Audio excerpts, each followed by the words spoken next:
नमस्कार दोस्तों, Shri KP Sitaram TV news में आपका स्वागत है। देखिए इस वक्त की खास खबर।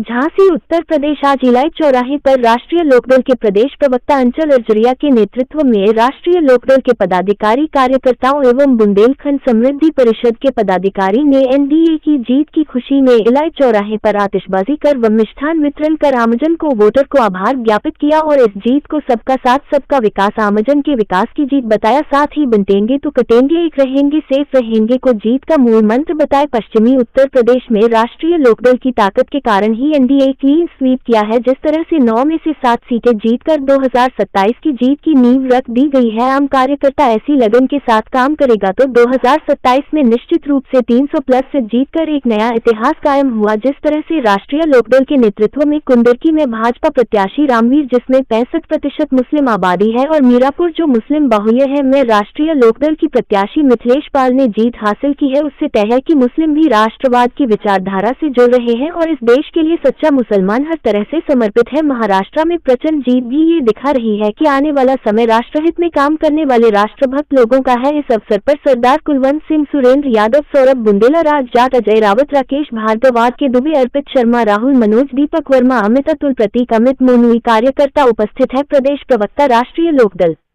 आलोक सोनी की खास खबर। अंचल जी, आज महाराष्ट्र और झारखंड के चुनाव परिणाम के साथ साथ यूपी के भी उपचुनाव के परिणाम आए हैं, जिसमें आपकी पार्टी भी एक मीरापुर सीट से चुनाव लड़ रही थी, तो उन्होंने जीत दर्ज की है ऐतिहासिक। तो इस संबंध में आप क्या कहना चाहेंगे?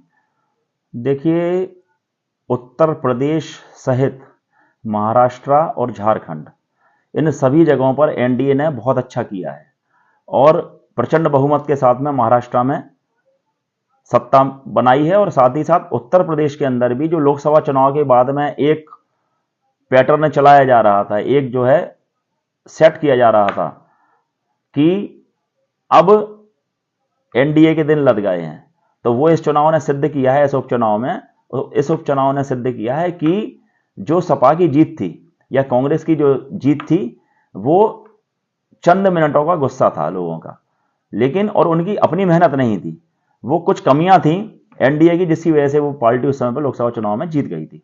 लेकिन जिस तरह से उपचुनाव ने साबित किया है, उत्तर प्रदेश के अंदर 9 में से 7 सीटें भाजपा गठबंधन ने जीती हैं, एनडीए गठबंधन ने जीती हैं, और राष्ट्रीय लोकदल का तो प्रभुत्व पश्चिम उत्तर प्रदेश में जो है वो एक बार फिर से सिद्ध हुआ है। जिस तरह से मिथिलेश पाल ने मीरापुर के अंदर और कुंदुरकी में रामवीर जी जिस तरह से जीते हैं, आप देखिए कुंदुरकी जो एक सीट है जिसमें 65% मुस्लिम है, 35% हिंदू हैं, तो वहां पर जीत होना निश्चित रूप से एक बहुत ही बड़ा ट्रेंड सेट करने वाला है आने वाले अगले विधानसभा चुनाव के लिए। साथ ही साथ मीरापुर भी मुस्लिम बाहुल्य है, उसमें भी जीत दर्ज होना यह दिखा रहा है कि खैर के ऊपर जीत दर्ज होना यह दिखाता है कि पश्चिम उत्तर प्रदेश के ऊपर जो राष्ट्रीय लोकदल का प्रभुत्व है वो कहीं ना कहीं और ज्यादा मजबूत हो रहा है। और आने वाले वक्त में राष्ट्रीय लोकदल बुंदेलखंड सहित पूर्वांचल में भी इसी तरह से आगे बढ़ने का काम करेगा और राष्ट्रीय जनतांत्रिक गठबंधन एनडीए का एक प्रमुख घटक दल राष्ट्रीय लोकदल है, जो निश्चित रूप से आने वाले समय में योगी जी के नेतृत्व में, जो योगी जी ने नारा दिया बटाएंगे तो कटाएंगे, एक रहेंगे तो नेक रहेंगे, सेफ रहेंगे, उसका कहीं ना कहीं असर पूर्ण रूप से जनता के ऊपर गया है। क्योंकि इस चुनाव ने यह साबित किया है कि इस देश का सच्चा मुसलमान, जो राष्ट्रभक्त मुसलमान है, वो राष्ट्र की विचारधारा के साथ में है और वो निश्चित रूप से देश हित में काम करने के लिए इस सरकार के साथ, जो सरकार का नारा है सबका साथ, सबका विकास, सबका विश्वास, उसके साथ में काम करने के लिए तैयार है।